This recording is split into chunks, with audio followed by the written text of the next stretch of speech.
আছে কিনা। আর ম্যাক্সিমাম 200। বিভিন্ন সংস্থার তথ্যমতে দেশে দারিদ্র্যের হার 22% বেশি। এটি উল্লেখযোগ্যভাবে কমিয়ে আনতে মেগা পরিকল্পনা হাতে নিয়েছে সরকার।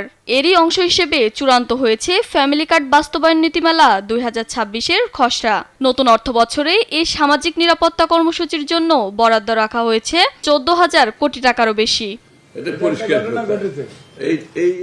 বিশাল এ কর্মযজ্ঞে শতভাগ স্বচ্ছতা নিশ্চিত করতে নেওয়া হয়েছে ব্যতিক্রমী উদ্যোগ। এবার কার্ড বিতরণে স্থানীয় বা কেন্দ্রীয় কোনো পর্যায়ে রাজনৈতিক ব্যক্তি জড়িত থাকতে পারবেন না। পুরো কার্যক্রম দেখভাল ও বাস্তবায়ন করবে প্রশাসন। ফর দ্য ফার্স্ট টাইম বাংলাদেশে যত সোশ্যাল প্রোগ্রাম হয়েছে বিগত দিনে দলীয় লোকজনের একটা ইনভলভমেন্ট ছিল। আমরা কিন্তু এখানে কোনো দলীয় লোকজনকে ইনভলভ করছি না।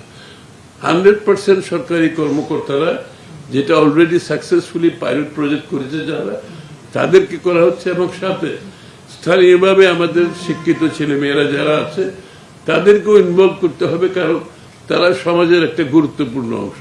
প্রান্তিক নারীদের অর্থনৈতিকভাবে স্বাবলম্বী করতে টাকা সরাসরি যাবে ব্যাংক অ্যাকাউন্টে। আর এই লেনদেন প্রক্রিয়া নিরাপদ ও ডিজিটাল করতে ব্যবহার করা হবে সোনালী ব্যাংকের টাকা পে অ্যাপ।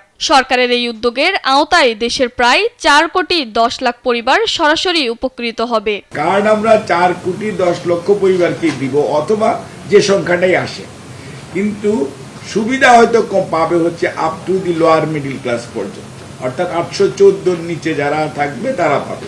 কিন্তু অন্য যারা মিডিল ক্লাস এবং upper middle class, they will also get the card. তবে শুধু সুবিধা পৌঁছে দেয়া নয়, কার্যক্রম শুরুর 6 মাস পর পুরো প্রক্রিয়া আবারও নিবিড়ভাবে পর্যালোচনা করবে প্রশাসন। আমি আপনারও শেষ করেন আপনি। ফারজানা শিলা, দেশ টিভি, ঢাকা। 2 সপ্তাহ হলো প্রিপারেটরি ফেজ।